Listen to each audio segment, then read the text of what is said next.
ಚಲವಾದಿ ನಾರಾಯಣಸ್ವಾಮಿ ಅವರೇ ಹಾಗಿದ್ದಾಗ ಕಳೆದ ಬಾರಿ ನೀವು ಗೆದ್ದಿರುವಂಥ 25 ಸೀಟುಗಳನ್ನು ಮೋದಿಯವರ ಹೆಸರಿಂದ ಗೆದ್ದಿಲ್ಲ, ಸಿದ್ದರಾಮಯ್ಯನವರ ಕೆಮಿಸ್ಟ್ರಿಯಿಂದಾಗಿ ನೀವು ಅಭ್ಯರ್ಥಿಗಳು ಗೆಲ್ಲೋದಾಯಿತು. ಅಲ್ಲೆಲ್ಲ ಅವ್ರು ಹೇಳೋದಕ್ಕೊಂದು ಕಾರಣ ಇದೆ. ಏನು? ಈ ಸರ್ಕಾರ ಪಾರ್ಲಿಮೆಂಟ್ ಎಲೆಕ್ಷನ್ವರೆಗೆ ಮಾತ್ರ ಇರ್ತದೆ ಅಂತ ಆ ಕಾಲದಲ್ಲಿ ಶಾಂತಿವನದಲ್ಲಿ ಕುಳಿತು ಅವ್ರು ಏನು ಹೇಳಿದ್ರು ಆ ಲೆಕ್ಕಾಚಾರದ ಮೇಲೆ ಅವ್ರು ಹೇಳ್ತಿದ್ದಾರೆ. ಕರೆಕ್ಟು, ಇಲ್ಲ ಅಂತ ಹೇಳ್ತಾ ಇಲ್ಲ. ಅಲ್ಲಲ್ಲ ಅದು. ಆದರೆ ಮೋದಿಯವ್ರದ್ದು ಹೆಸರಿನ ಮೇಲೆ ಗೆದ್ದಿಲ್ಲ ಅಂತ ಯಾರೂ ನಮ್ಮವ್ರು ಹೇಳಲ್ಲ. ಓಕೆ, ಅಲ್ಲ ನಾನು ಹೇಳ್ತಾ ನಿಮ್ಮ ಮೈತ್ರಿಯಲ್ಲಿರೋ ಪಕ್ಷದವ್ರು ಹೇಳ್ತಾ ಇದ್ದಾರೆ. ಅಲ್ಲೆಲ್ಲ ಹೇಳಿದ್ರು ಅವರು ಅಲ್ಲಿ ಕುಳಿತು ಕುತಂತ್ರ ಮಾಡಿದ್ರು ಅನ್ನೋ ವಿಷಯನ ಅದು ಪ್ರಸ್ತಾಪ ಮಾಡ್ತಿರೋದು. ಅದು ಅಷ್ಟಕ್ಕೆ ಅದು ಸೀಮಿತವೇ ಹೊರತು ನಮ್ಮ ಪ್ರಕಾರ ಇಲ್ಲ. ಅವ್ರು ಹೇಳ್ಬೋದು ಅವ್ರು ಕುತಂತ್ರ ಮಾಡಿದ್ದಕ್ಕೆ ಅವ್ರ ಮೈತ್ರಿ ಅಭ್ಯರ್ಥಿ ಸೋಲುವಂಗಾಯ್ತು, ನೀವು ಗೆಲ್ಲುವಂಗಾಯ್ತು. ಈ ಸಲ ಹಂಗಿಲ್ವಲ್ಲ. ಸತ್ಯ ಏನು ಅನ್ನೋದನ್ನು ನಾನು ಹೇಳ್ತೀನಿ. ಏನು? ಅವ್ರದ್ದು ಅಲಿಯನ್ಸ್ ಆಯಿತು. ಜನತಾದಳ ಕಾಂಗ್ರೆಸ್ಗೆ ಫ್ರೆಂಡಾ ಯಾವತ್ತಾದರೂ? ಇಲ್ಲ. BJP ಯಾವತ್ತಾದ್ರೂ ಫ್ರೆಂಡಾ? ಇಲ್ಲ. BJP ಆಗಲಿ ಜನತಾದಳ ಆಗಲಿ ಅಥವಾ ಜನತಾ ಪಾರ್ಟಿ ಮೊದಲಿದ್ದು ಎಲ್ಲ ಸಿಸ್ಟರ್ ಕನ್ಸರ್ನ್, ನಾವೆಲ್ಲ ಆ್ಯಂಟಿ ಕಾಂಗ್ರೆಸ್. ಹೌದು. ಅವರೆಲ್ಲರೂ ಕೂಡ ಮೈಂಡ್ ಸೆಟ್ಟು ಇವತ್ತಿಗೂ ಕೂಡ ಆ್ಯಂಟಿ ಕಾಂಗ್ರೆಸ್ಸೇ, ಕಾರ್ಯಕರ್ತರಿಂದ ಹಿಡಿದು ಲೀಡ್ರುಗಳು ಕಾರಣಾಂತರದಿಂದ ಒಂದಾದರೂ ಕೂಡ ಕಾರ್ಯಕರ್ತರು ಒಂದಾಗೋದಿಲ್ಲ. ಆ ಕಾರಣದಿಂದ ಆವತ್ತೂ ಕೂಡ ಜನತಾದಳದ ವೋಟರ್ಸ್ ಇದ್ರಲ್ಲ, ಅವರು ಆವತ್ತೂ ಕೂಡ ನಮಗೆ ಸಪೋರ್ಟ್ ಮಾಡಿದ್ದಾರೆ. ಮಾಡ್ತಾರೆ ಅನ್ನೋ ವಿಶ್ವಾಸ. ನಮ್ಮ ಜೊತೆ ಇದ್ಕೊಂಡು ನಿಮ್ಗೆ ಸಪೋರ್ಟ್ ಮಾಡಿದ್ರಾ? ಅಲ್ಲಲ್ಲ ಮಾಡ್ತಾರೆ. ಅಲ್ಲಲ್ಲ ಈಗಲೂ ವಿಶ್ವಾಸ ಇದೆ. ಅವ್ರು ಯಾವತ್ತೂ ಕಾಂಗ್ರೆಸ್ ವೋಟರ್ಸ್ ಅಲ್ಲ. ಸರ್ ಇನ್ನೊಂದ್ಸಲ ರಿಪೀಟ್ ಮಾಡಿ ಸರ್. ಒಂದು ರಿಪೀಟ್ ಏನ್ ಬೇಕಲ್ಲ, ನೀವು ಕೇಳಿಸ್ಕೊಳ್ಳಿ. ಹೌದಾ ಸರ್? ನಮ್ಮ ಜೊತೆ ಇದ್ಕೊಂಡು ಸಪೋರ್ಟ್ ಮಾಡಿದ್ರಾ? ಹೇಳ್ಕೊಳ್ಳಿ ನೀವು. ಎಂತ ದ್ರೋಹಿಗಳು ಎಲ್ಲ ಕಾರ್ಯಕರ್ತರು ಮಾಡೇ ಮಾಡ್ತಾರೆ. ಅಯ್ಯೋ ಭಗವಾನ್, ಏನೆಲ್ಲ ಲೀಡರ್ಗಳ ಮಾತು ಕೇಳ್ತಾರೆ ಅನ್ಕೊಂಡಿದ್ದಾರೆ. ನೀನೇ ನೋಡ್ಬೇಕಪ್ಪ. It is a serious allegation. Congress JDS ಮೈತ್ರಿ ಇದ್ದಾಗಲೂ ಕೂಡ ಅವ್ರು ನಿಮಗೆ ಸಪೋರ್ಟ್ ಮಾಡಿದ್ದಾರೆ. ಏನ್ರಿ ಇದು?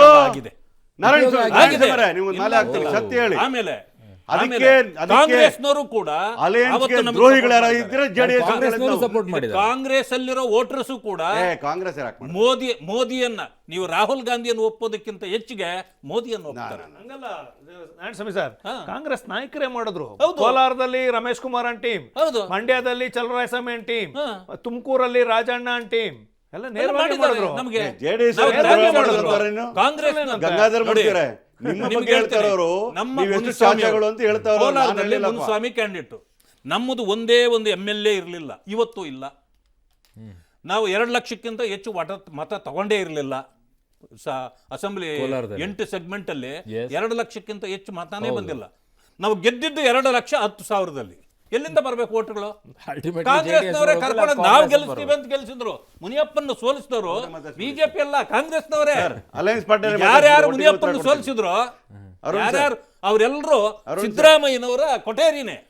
ಅಲಯನ್ಸ್ ಪಾರ್ಟಿ ಮಾತಾಡ್ತೀನಿ. ಇದು ಕಾಂಗ್ರೆಸ್ ಒಟ್ಟಿಗೆ ಉತ್ತರ ಕಾಂಗ್ರೆಸ್ ಜನತಾದಳ ಅಲಯನ್ಸ್ ಹೇಳ್ಬಿಡ್ಲಿ. ಲಾಸು ಕಾಂಗ್ರೆಸ್ಗೆನೆ. ಆಯ್ತು ಬಿಡಪ್ಪ, ಜನತಾದಳ ಅಲಿಯನ್ಸ್ ನಮ್ ಇಬ್ಬರಿಗೂ ಲಾಭ. ಬಿಡ್ಲಿ, ಗಂಗಾಧರ ಮೂರ್ತಿಯವರೇ, ನಾವೇ ಮಾತಾಡಕ್ ಬಿಟ್ಟಿದೀವಿ ಅವ್ರಿಗೆ ಒಂಚೂರು. ಆಯ್ತಾ ನಿಮ್ದಾಗಾದ್ರೆ? ಗಂಗಾಧರ ಮೂರ್ತಿಯವರೇ, ಹಂಗಿದಾಗ ನಾರಾಯಣಸ್ವಾಮಿ ಹೇಳೋ ರೀತಿಯಲ್ಲಿ ಜನ ನಿಮ್ಮನ್ನು ಒಪ್ಕೊಳ್ಳಿಲ್ಲ ಕಳೆದ ಬಾರಿ ಮೈತ್ರಿಯನ್ನ. ಅದ್ರ ತಿರಸ್ಕಾರನ ಅಥವಾ ಸಿದ್ದರಾಮಯ್ಯನವ್ರ ಮೇಲೆ ಎಲಿಗೇಷನ್ ಯಾಕೆ ಮಾಡ್ತೀರಾ? ಕಾರ್ಯಕರ್ತರೇ ನಿಮ್ಮ ಅಗೇನ್ಸ್ಟ್ ಆಗಿ ಓಟ್ ಹಾಕಿದ್ದಾರೆ ಅನ್ನೋದು ಅರ್ಥ ಆಯ್ತು. ಇಲ್ಲ, ಒಂದೇ ನಿಮಿಷ. ನಾರಾಯಣಸ್ವಾಮಿ ಅವರು ಹೇಳಿದ್ದ ಅರ್ಥ ಏನು ಅಂತ ಅಂದ್ರೆ, ಕರ್ನಾಟಕದ ಇತಿಹಾಸದಲ್ಲಿ ಎಂದೂ ಕೂಡ ಭಾರತೀಯ ಜನತಾ ಪಾರ್ಟಿ ಸ್ಟ್ರಾಂಗ್ ಇಲ್ಲದೆ ಇರೋ ಟೈಮಲ್ಲಿ ಜನತಾ ಪಕ್ಷನೇ ಸ್ಟ್ರಾಂಗ್ ಇದ್ದಿದ್ದು ಅಗೇನ್ಸ್ಟ್ ಟು ಕಾಂಗ್ರೆಸ್. ತಲತಲಾಂತರದಿಂದ 1969 ದೇವೇಗೌಡರು 62ರಿಂದ ಯಾವಾಗ ಸಂಸ್ಥಾ ಕಾಂಗ್ರೆಸ್ಸಿಂದ ಆಚೆ ಬಂದರೂ ಅವತ್ತಿಂದನೂ ಇವತ್ತಿನವರೆಗೂ ಕಾಂಗ್ರೆಸ್ ವಿರುದ್ಧವಾಗಿ ನಾವು ಇರೋದು. ಅಲ್ಲ, ಒಂದು ನಿಮಿಷ ಕೇಳಿ. ಆ ವೋಟರ್ಸ್ ಮತ್ತೆ ಕಾರ್ಯಕರ್ತರ ಮೈಂಡ್ ಸೆಟ್ ಹೆಂಗಿರ್ತದೆ ಅಂದ್ರೆ, ಪ್ರತಿ ಜಿಲ್ಲೆಯಲ್ಲೂ, ಪ್ರತಿ ತಾಲೂಕಲ್ಲೂ, ಪ್ರತಿ ಗ್ರಾಮದಲ್ಲೂ ಕಾಂಗ್ರೆಸ್ ವಿರುದ್ಧ. ಆ ಕಾರಣಕ್ಕೆ ಒಂದ್ ನಿಮಿಷ ಅಲಯನ್ಸ್ ನ national level and state level ಆಯ್ತಲ್ಲ, ಅದನ್ನು ಒಪ್ಕೊಳ್ಳದೆ ಇರ್ತಕ್ಕಂಥ ಮನಸ್ಥಿತಿ ಕೆಲವು ಕಾರ್ಯಕರ್ತರಲ್ಲಿ, ಕೆಲವು ವೋಟರ್ಸ್ ಅಲ್ಲಂತೂ 100% ಇತ್ತು. ನೀವು ಸಿದ್ದರಾಮಯ್ಯನವ್ರ ಕೆಮಿಸ್ಟ್ರಿ ಅಂತ ಹೆಂಗ್ ಹೇಳ್ತೀರಾ? ಅದನ್ನೇ ಒಂದೇ ನಿಮಿಷ. ಒಂದು ಗೇಮ್ ಆಡಕ್ ಹೋದಾಗ ವಿರೋಧಿ ಪಳೆ ಎಷ್ಟೇ ಸ್ಟ್ರಾಂಗ್ ಇದ್ರೂ ಕೂಡ ಅದರಲ್ಲೊಬ್ಬ ಯಾರಾದ್ರೂ ಮೀರ್ ಸಾಧಕ್ಕಿದ್ರೆ ಕಾಲೆಳಿ ಅದನ್ನ ಜಾಸ್ತಿ ಮಾಡ್ಕೊಂಡ್ರೆ ಅದನ್ನು ಕೂಡ ಉಪಯೋಗಿಸ್ಕೊಳ್ಳುತ್ತೆ. ಯುದ್ಧ ಮಾಡುವಾಗ ಯುದ್ಧ ಮಾಡುವಾಗ ನಾವು ವಿರೋಧಿ ಪಡೆ ಎಷ್ಟು ಸ್ಟ್ರಾಂಗ್ ಇದೆ, ಎಷ್ಟು ವೀಕ್ ಇದೆ, ಅವ್ನು ವೀಕ್ ಪಾಯಿಂಟ್ ಏನು ಅಂತಾನೆ ಹೋಗಿ ಯುದ್ಧಕ್ಕೆ ನಿಂತ್ಕೊಳ್ಳೋದು, ಆಟಕ್ಕೆ ನಿಂತ್ಕೊಳ್ಳೋದು. ಆಟದಲ್ಲಿ ನರೇಂದ್ರ ಮೋದಿಯವರು ಮತ್ತು ಭಾರತೀಯ ಜನತಾ ಪಾರ್ಟಿಯವರು JDS ಅಲ್ಲಿ ಈ ವೀಕ್ನೆಸ್ ಇದೆ, ಕಾಂಗ್ರೆಸ್ಸಲ್ಲಿ ಇಷ್ಟು ದೊಡ್ಡ ವೀಕ್ನೆಸ್ ಇದೆ, ಇದನ್ನು ಯಾಕೆ ಉಪಯೋಗಿಸ್ಕೋಬಾರ್ದು ಅಂತೇಳಿ ಅವರು ವ್ಯವಸ್ಥಿತವಾಗಿ ಉಪಯೋಗಿಸ್ಕೊಂಡ್ರು. ಸಿದ್ದರಾಮಯ್ಯನವ್ರು ಎಲ್ಲೂ ಕಾಣಿಸ್ಕೊಳ್ತಾ ಇದ್ರು ಅವರ ಶಿಷ್ಯರನ್ನ ಎಲ್ಲರನ್ನೂ ಒಬ್ಬೊಬ್ಬರನ್ನೇ ಬಿಟ್ಟರು. ರಾಜಣ್ಣನ ಬಸವರಾಜ್ ಸ್ಟೇಟ್ಮೆಂಟ್ ಮಾಡಿದ್ರು ತುಮಕೂರು MP ನನ್ನ ಗೆಲುವಿಗೆ ರಾಜಣ್ಣನ ಕೊಡುಗೆ ಭಾಳ ಇದೆ ಅಂತ. ಮತ್ತೆ ರಮೇಶ್ ಕುಮಾರ್ ಮೇಲೆ ಮುನಿಯಪ್ಪನವರು ಸಿದ್ದರಾಮಯ್ಯನ ಮೇಲೆ 1 ವರ್ಷ ಯುದ್ಧ ಸಾರಿದ್ರು. ಮಂಡ್ಯದಲ್ಲಿ ಒಂದು ವರ್ಷ ಯುದ್ಧ ಸಾರಿದ್ರು. ಈಗೂ ನೋಡಿ, ಮಂಡ್ಯದ ಉದಾಹರಣೆ ಹೇಳ್ತೀನಿ. ಅವತ್ತು ವೈ ಸಂಪಂಗಿ ಅಂತೇಳಿ ಬಾಗೇಪಲ್ಲಿ ಮಾಜಿ ಶಾಸಕರು ಅಲ್ಲಿ ಇನ್ಚಾರ್ಜ್ ಜನರಲ್ ಸೆಕ್ರೆಟರಿ, ಅವರನ್ನು ರಿಪೋರ್ಟ್ ಕೊಟ್ಟಿದ್ದಾರೆ. ಮಂಡ್ಯದಲ್ಲಿ ಯಾವ್ಯಾವ ಕಾಂಗ್ರೆಸ್ ನಾಯಕರು ನಮಗೆ ದ್ರೋಹ ಮಾಡಿದ್ರು ಮೈತ್ರಿಗೆ ಅಂತೇಳಿ ಒಂದು ರಿಪೋರ್ಟ್ ಕೊಟ್ಟಿದ್ದಾರೆ. ಕಾಂಗ್ರೆಸ್ ಪಾರ್ಟಿಯಲ್ಲಿದೆ, ಇವತ್ತಿನವರೆಗೂ ಆಕ್ಷನ್ ತಗೊಂಡಿಲ್ಲ. ಇನ್ಕ್ಲೂಡಿಂಗ್ ಚಲರಾಯಸ್ವಾಮಿ ಅವ್ರ ನೇತೃತ್ವದಲ್ಲಿ ನಡೀತು. ರಾಹುಲ್ ಗಾಂಧಿ ಬಂದು ಭಾಷಣ ಮಾಡೋ ಸಭೆಗೆ ಬರಲ್ಲ ಚಲರಾಯಸ್ವಾಮಿ ಟೀಮು. ಹೇಳೋದಿದು ನಾಗರಾಜ್ ಯಾದವ್ ಈ ಬಾರಿ ಅವ್ರು ತುಂಬಾ ಕಾನ್ಫಿಡೆಂಟ್ ಇದ್ದಾರೆ. ನಿಮ್ ಜೊತೆಗೆ ಇದ್ದಿದ್ದಕ್ಕೆ ನಮ್ಮನ್ನ ಕಾರ್ಯಕರ್ತರೇ ತಿರಸ್ಕಾರ ಮಾಡಿದ್ರು, ಬಟ್ ಈ ಸಲ ಹಂಗಾಗಲ್ಲ ಅಂತ. ಯಾರು ಕಾನ್ಫಿಡೆಂಟ್ ಆಗಿರೋದು? JDS BJP ಅವರು. ನಾನು ಒಂದು ಹೇಳಲ್ಲ ನಿಮಗೆ, ಎಷ್ಟನ ಕಾನ್ಫಿಡೆಂಟ್ ಇರಲಿ, ಅವರು ಅವಕಾಶವಾದಿಗಳು ಯಾರು ಅಂತೇಳಿ ದೇಶಕ್ಕೆ ಗೊತ್ತಿದೆ, ರಾಜ್ಯದ ಕನ್ನಡಿಗರಿಗೆ ಗೊತ್ತಿದೆ. ಎಲ್ಲಿ ಅಧಿಕಾರ ಬರ್ತದೆ, ಯಾರು ಪವರ್ ಇರ್ತಾರೆ ಅವ್ರ ಜೊತೆ ಹೆಸರು ಹೇಳ್ಬೇಡ್ರಿ ನೀವು. ಕನ್ನಡಿಗರನ್ನೆಲ್ಲ ಜೈಲಿಗೆ ಹಾಕ್ಬಿಟ್ಟು ಅವ್ರನ್ನ ಹೆಸರು ಹೇಳಿ. ಓಕೆ ಒಂದ್ ಸೆಕೆಂಡ್. ಎಸ್ ಕನ್ನಡಿಗರನ್ನೆಲ್ಲ ಜೈಲಿಗೆ ಹಾಕ್ಬಿಟ್ಟು ಒಂದ್ ನಿಮಿಷ ಅದ್ರ ಇತಿಹಾಸ ನಿಮಗೆ ಸೇರ್ಬೇಕು. ಯಾಕಂದ್ರೆ ಈ ರಾಜ್ಯದಲ್ಲಿ ಕನ್ನಡಿಗರು ರೈತರು ಆ ಹೋರಾಟಗಾರ ಹೇಳಿ ಅದು ಡಿಬೇಟ್ ಬೇರೆ, ಡಿಬೇಟ್ ಬೇರೆ ಡಿಬೇಟ್ ಮಾಡ್ಬಿಡು. ಒಂದೇ ಸೆಂಟೆಲ್ ನಾವು ಉತ್ತರ ಕೊಟ್ಬಿಡ್ತೀನಿ. ಹಸಿರು ಶಾಲು ಹಾಕೊಂಡು ಗುಂಡು ಹಾರಿಸಿದವ್ರು ಹಾವೇರಿಯಲ್ಲಿ ನಿಮ್ಮವರೇ, ಮಾತಾಡಬೇಡಿ. ಯಾರಿಲ್ಲ, ಯಾಕೆ ರೈತರು ಕನ್ನಡಿಗರ ದ್ರೋಹಿಗಳಾಗಿದ್ರೆ BJP and JDS. ಈಗ ಈ ಸಬ್ಜೆಕ್ಟ್ ಬರೋಣ ನೋಡಿ. ನಾವು ಹೇಳ್ತೇವೆ ಅಲಯನ್ಸ್ ವಿಚಾರ ಮಾಡಿದಾಗ ಮೀರ್ ಸಾದಿಕ್ನ ಪದ ಯೂಸ್ ಮಾಡಿದ್ರು. ಯಾರು ಮೀರ್ ಸಾದಿಕರು?